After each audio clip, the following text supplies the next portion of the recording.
This is Memorial Day weekend, and I like to acknowledge those who have fallen in service to the country.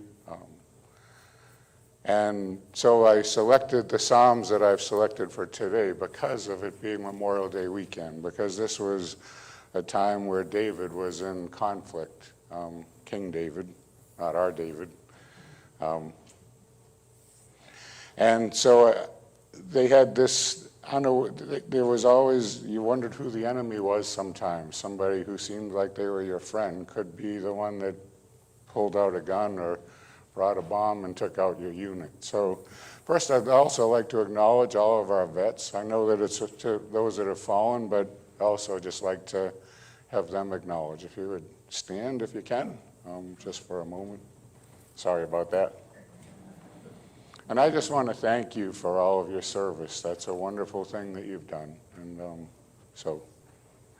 all right, so Psalm 3 and then Psalm 55.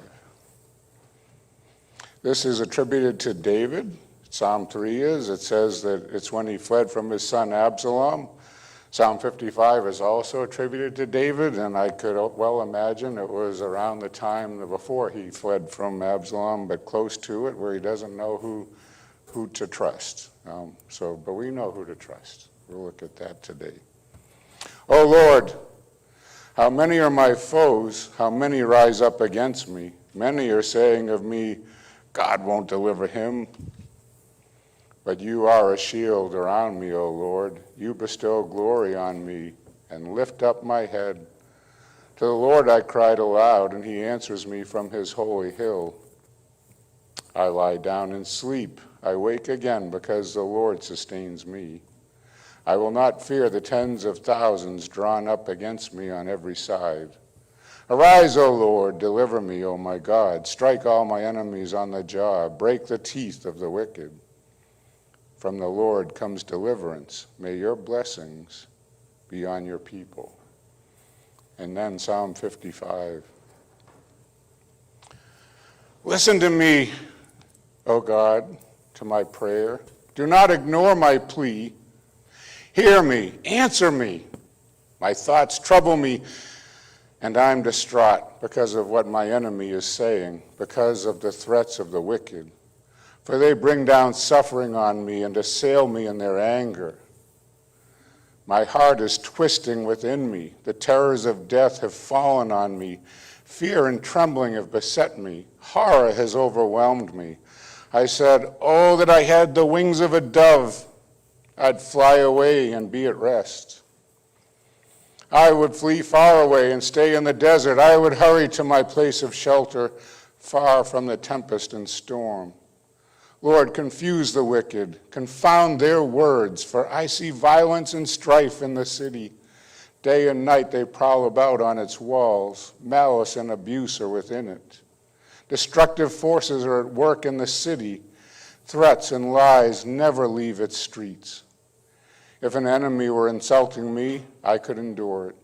If a foe were rising against me, I could hide. But it's you, a man like myself, my companion, my close friend, with whom I once enjoyed sweet fellowship at the house of God as he walked about among the worshipers. Let death take my enemies by surprise. Let them go down alive to the realm of the dead, for evil finds lodging among them. As for me, I call to God, and the Lord saves me. Evening, morning, and noon, I cry out in distress, and he hears my voice. He rescues me unharmed from the battle waged against me, even though many oppose me. God, who's enthroned from of old, who does not change, he will hear them and humble them, because they have no fear of God. My companion attacks his friends. He violates his covenant. His talk is smooth as butter, yet war is in his heart. His words are more soothing than oil, yet they are drawn swords. Cast your cares on the Lord, and he will sustain you. He will never let the righteous be shaken, but you, God, will bring down the wicked into the pit of decay. The bloodthirsty and deceitful will not live out half their days. But as for me, I trust in you. May God add his blessing to this reading from his word. It happened in Vietnam. It probably happened also in World War II and any of the conflicts that you weren't always sure who your friend was. You might have a translator and they seem like they really are kind to you and they're your friend. It certainly happened sometimes in Afghanistan and I believe in Iraq, where they would come and they would shoot somebody that they had just been helping the day before. They call it green on blue is the term that they came up with, at least in Afghanistan. The Afghan forces that our troops were trying to train to try to help them to be able to sustain their own country and perhaps form a democracy there. And yet in the hearts of some of the people that were there, not all, many served faithfully who were in the Afghan forces and tried to be helpful, wanted a different future perhaps for their country, but you never knew. You just weren't sure who to trust. Happened in one of our forts, where one of our own soldiers was raised here, and he killed a number of people not long ago. I spoke with a veteran this week, actually, who was in Afghanistan. And he talked about how it was difficult to be there at one of the checkpoints because you didn't know if somebody was going to come through with a bomb. And the rules of engagement sometimes changed with different policies that were going on. And so it became the policy that you couldn't just shoot. You had to call up to somebody above you to see if you had permission to shoot. The trouble is somebody who has in their heart the desire to blow up as many American troops as they can doesn't wait for the call to come through so that you can easily defend yourself. So I can understand the frustration of some of our vets that come back and they suffer. They suffer with difficult memories, and certainly our Vietnam vets who got treated so poorly when they weren't choosing to be there. They may have wanted to serve their country, they may not. They were brought in, but they didn't know whether it was Viet Cong. By day they might seem like they were peaceful villagers, and at night or whenever they had an opportunity, you didn't know. So David, in this place here, I suspect that Psalm 55 might be during the time where all the turmoil was happening. His own son, Absalom, was trying to take over the kingdom from him. He wanted to rule. He was angry, apparently, with his father. Now we know David. This is David, the man after God's heart. This is David who slew the giant. This is David who had deep faith, and he never gave up that faith in God. He never stopped loving God, even in his worst moments where he did a terrible thing, didn't he? When he takes another man, a faithful warrior, and one of his loyal men takes his wife for himself, she gets pregnant, and he has Uriah the Hittite killed.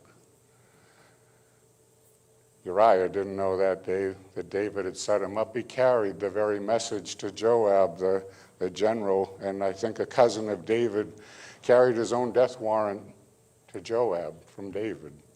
Make sure that Uriah is close to the city wall, and then pull back the troops so that he will be killed. It's there. David gets confronted, doesn't he? Nathan comes to him and he tells him a parable. Now, David had a choice at this point. He tells him this parable about a poor man who had a beloved lamb, and it was his pet, and he cared for it. He had it sleep in the house with him.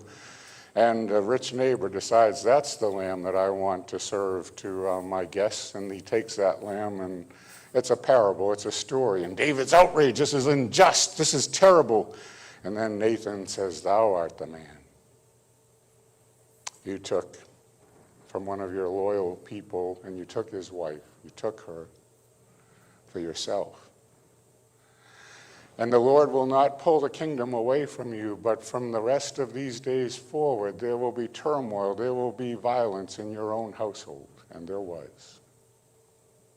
One of his sons develops a crush or an intense passion for his half-sister and rapes her. And Absalom is her full brother. And Absalom sets a trap and he kills the brother that raped his sister because David doesn't deal with it. When he hears about it, he doesn't actually step in and do anything. It's a weak point in his life.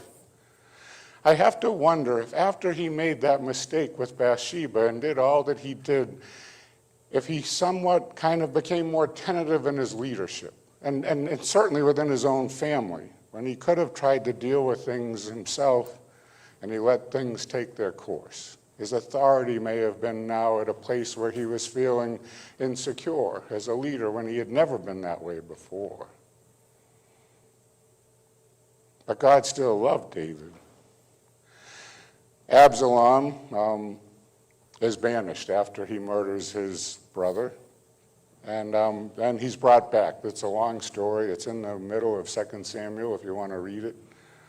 And Absalom finally gets a way to get back into the king's somewhat good graces. But there's still this elephant in the room. It's not a settled thing. Absalom is plotting in his heart. And what does he do? He goes out by the city gate. Now, the city gate of Jerusalem, or in any great city, any of the cities, that's where business was done. That's where justice was found. That's where they would sit, the elders of the city. And he would go out and he would wait till someone came in from one of the tribes in Israel, and he would say, you know, it's a shame that the king doesn't care about you enough to send somebody here to hear your case. If I were appointed judge, it would be different. You would have your justice. And he begins to curry favor, and he begins to undermine his father's authority and leadership in the country, unbeknownst perhaps at first to David.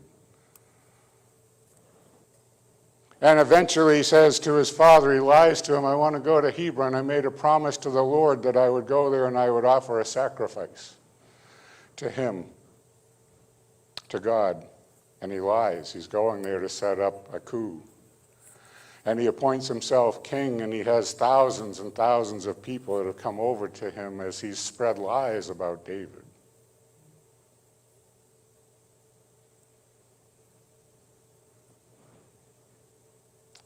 And he begins to take on his father, and eventually we see that David is leaving Jerusalem. But before that, think of what's happening.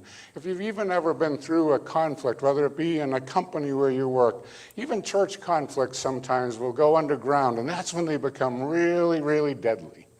That's when people begin to kind of make assumptions. That's when people begin to whisper.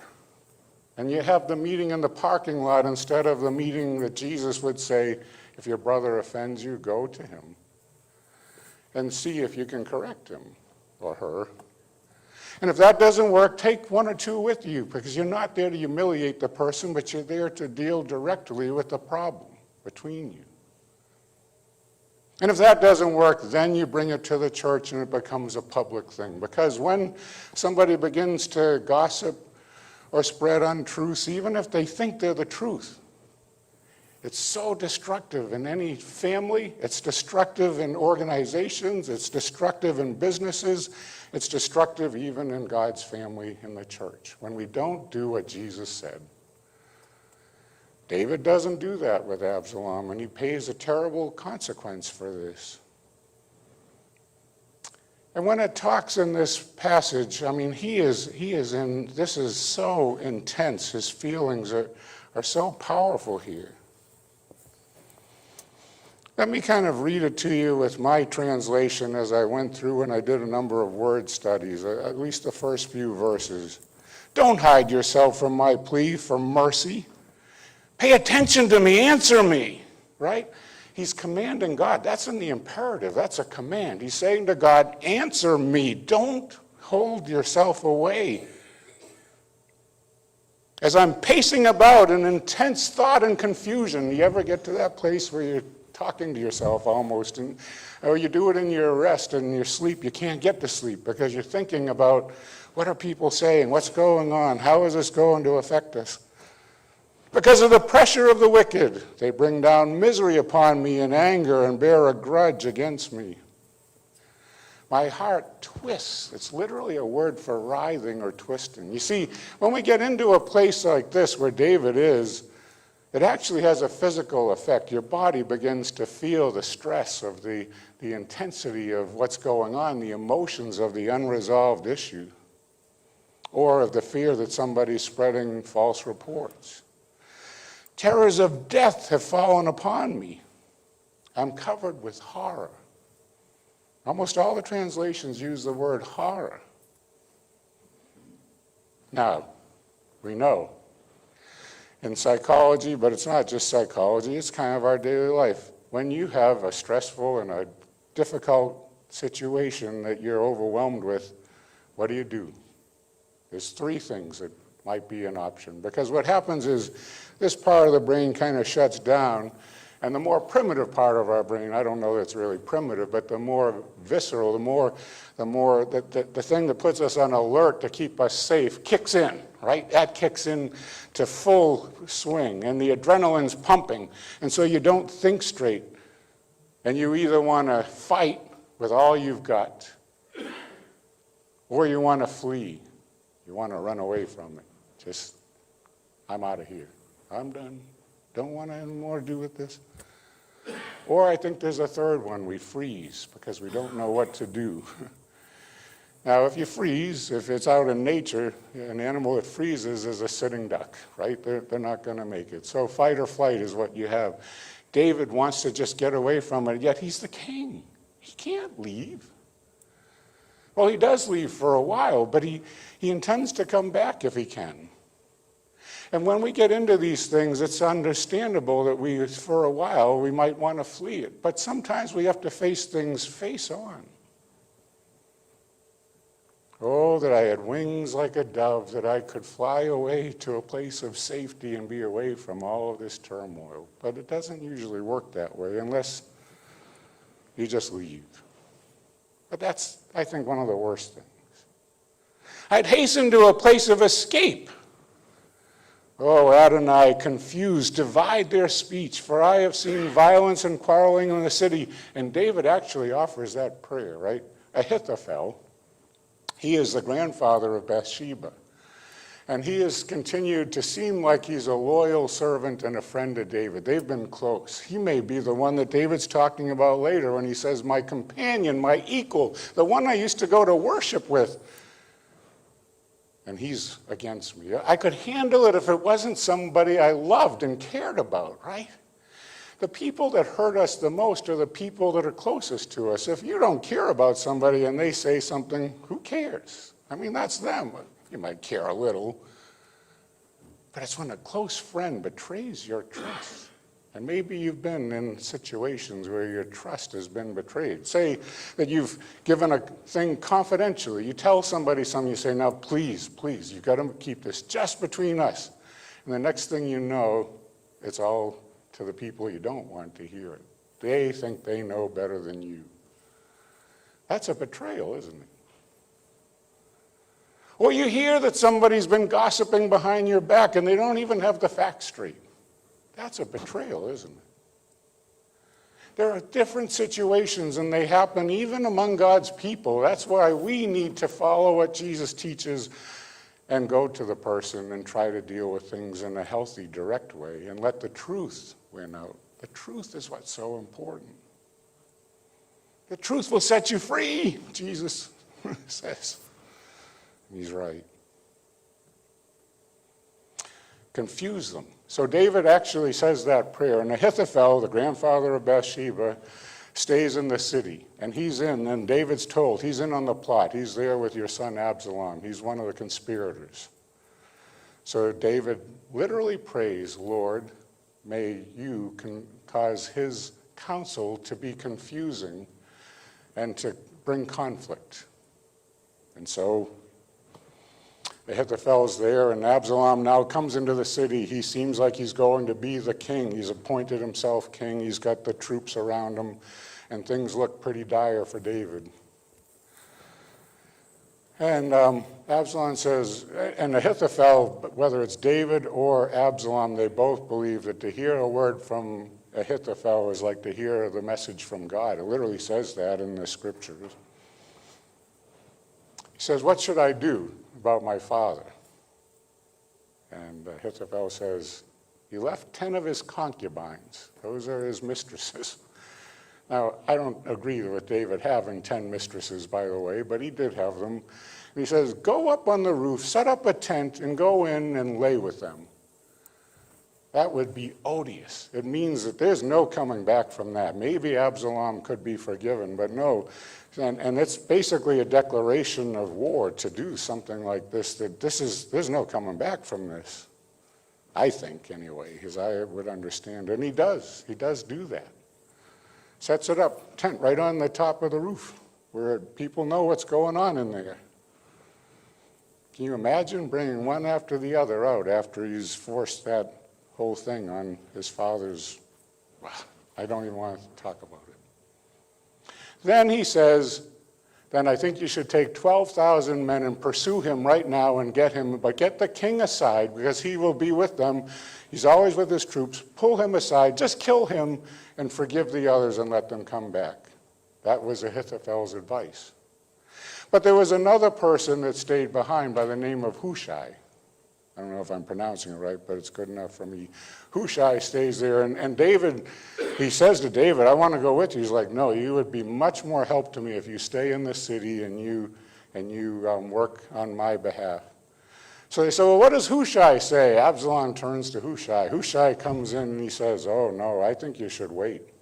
Yeah, wait till you have like all of Israel behind you. And then you can go with massive forces and wipe out all those men that are with my father David, with your father David. They decide Hushai's advice is better, but actually Ahithophel's would have been better. There was this place, and Ahithophel says, get your father while he's in his weakness. He's off balance because of what's happened. He can't believe that his son has turned against him in this way, perhaps, and that all this is happening. He doesn't know who to listen to, David, and he's kind of disoriented a little bit anyway, emotionally. He's like, this is the time to strike, and it would have been, probably, because David eventually wins, and Absalom loses.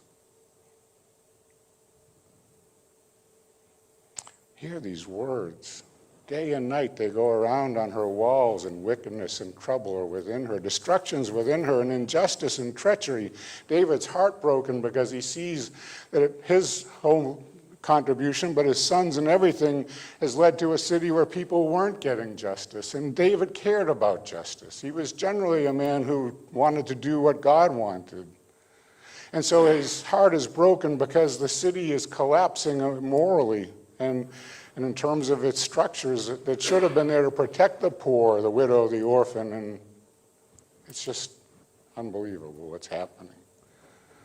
The fallout sometimes from these unresolved conflicts, even among the people of God, is difficult, isn't it? People get hurt. They get caught in the middle. Destruction within her and injustice, treachery, deceit. You don't know who's going to say what. It's those times. Those are the times where we need someone that stands up and says, no, this is enough. This isn't God's way. This is our way that we need to do this. Jesus told us what to do. Now, they didn't have Jesus back in David's day. But he's a wonderful descendant, isn't he? And he's the King of Kings, and he knows what's right. It's not an enemy who defames or approaches or discredits me that I could bear. Nor is it a foe, someone who hates me, rising against me, for I could hide. Verse 12. But you were a person equal to me, a close, trusted friend. We had sweet fellowship together, walked together in the throng in the house of God. We went to worship together. He's heartbroken because he loved this person who's turned against him. Let sudden death come upon them. Let them go down alive to Sheol. Now, the Psalms are an incredible thing because they're so feeling-oriented, right? They express the real feelings of the person, and I believe there's a place for that. It's been said that John Calvin, when the people that he was ministering to as a pastor were suffering, they were having like their ears lopped off and all kinds of awful things because they had this sectarian religion, I believe is the reason why, but they come to him and he let the Psalms be the theater of the soul, it might have been said, a place where you can read the Psalms, even the ones of cursing, Because isn't that how you feel when somebody hurts you? You want to curse them. You do. Now, that can't be the final word. The final word is what Jesus said, isn't it?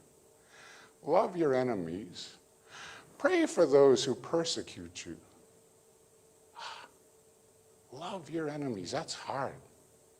That's a God thing. If you can love somebody who's betrayed you, now you may never be able to fully trust them again. I'm not naive to think that, but you can sometimes restore the relationship some, or at least restore in your heart that you don't carry around a bitterness, and that's really hard. It's really hard when you've been betrayed or mistreated, and it's been unresolved. But it's what God wants us to do, and it's how we get rid of some of these thoughts that might haunt us at night or when we think back to a traumatic experience. And insofar as it goes, I think that God is okay with us expressing our feeling as long as we don't let that psalm be the final word, that part of the psalm that curses our enemy, because we're really not supposed to do that. We have resources that they didn't even hardly know at this time.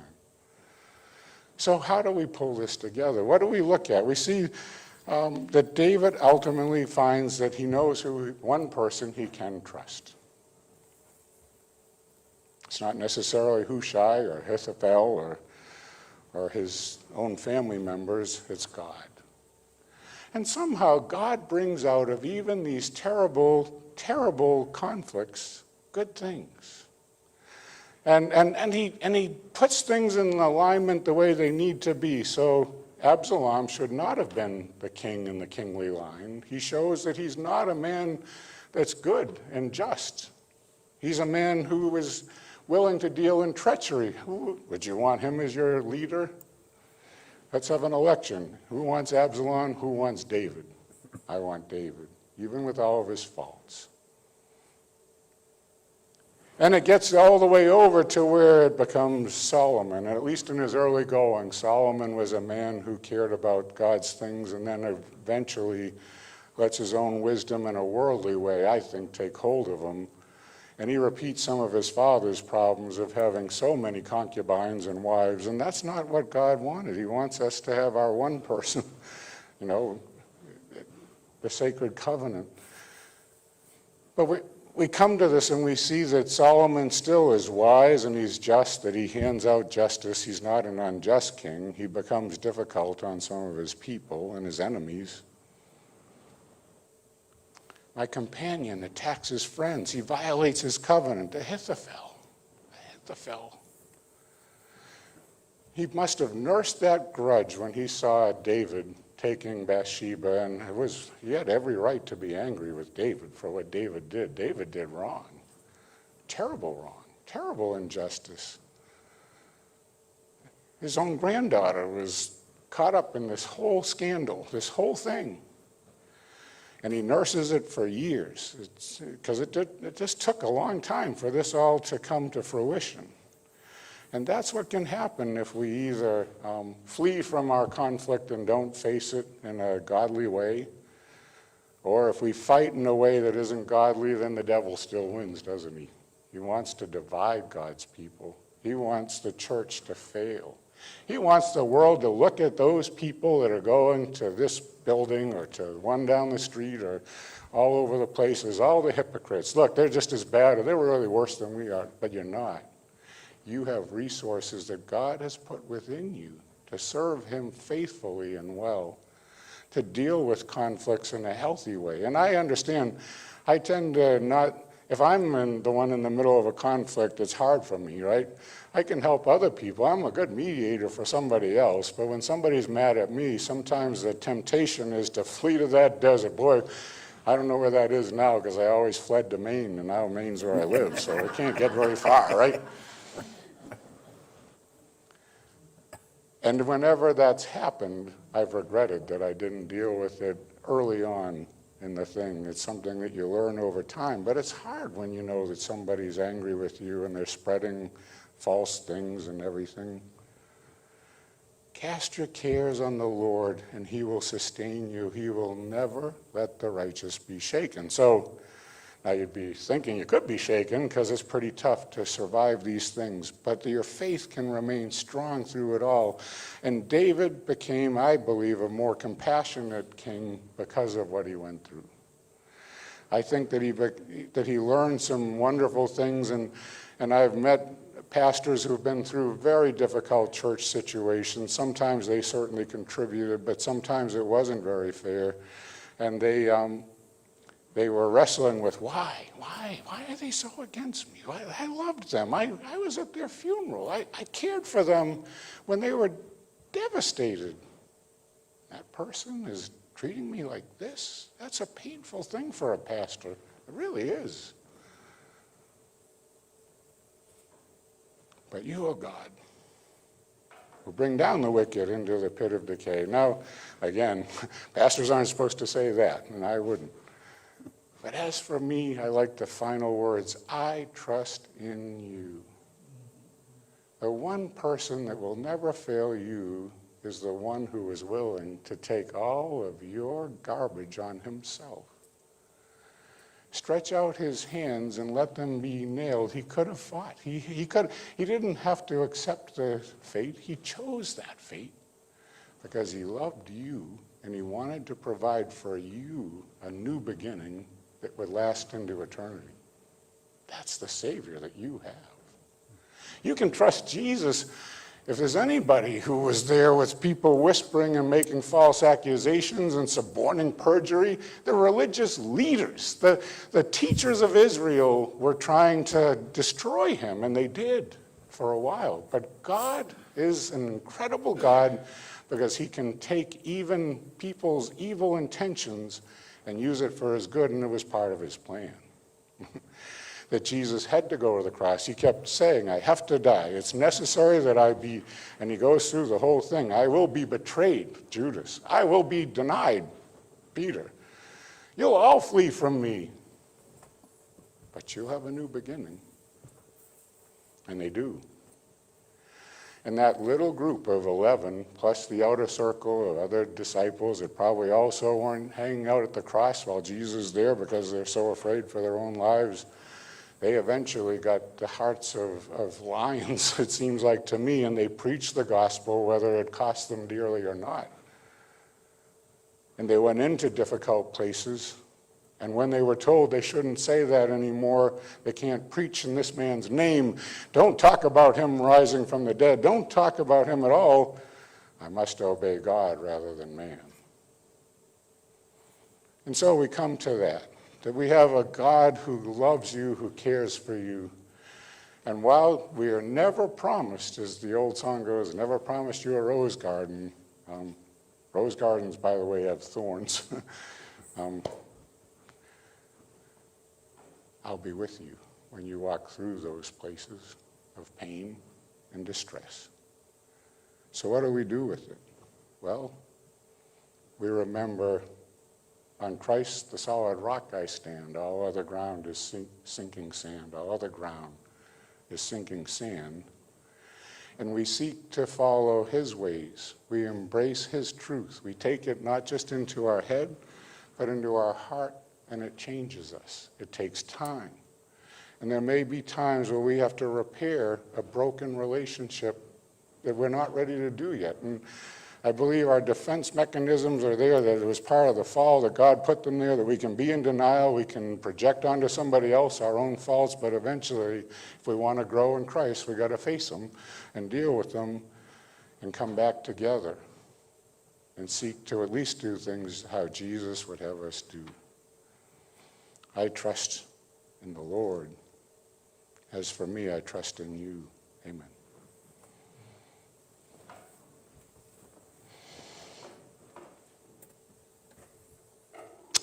It's a long title for that sermon. It's kind of like the Puritans. They had titles that were almost as long as the sermon. My wife was like, how would I put that on Facebook? And I'm like, I don't know. Do your best. He leadeth me, number 364.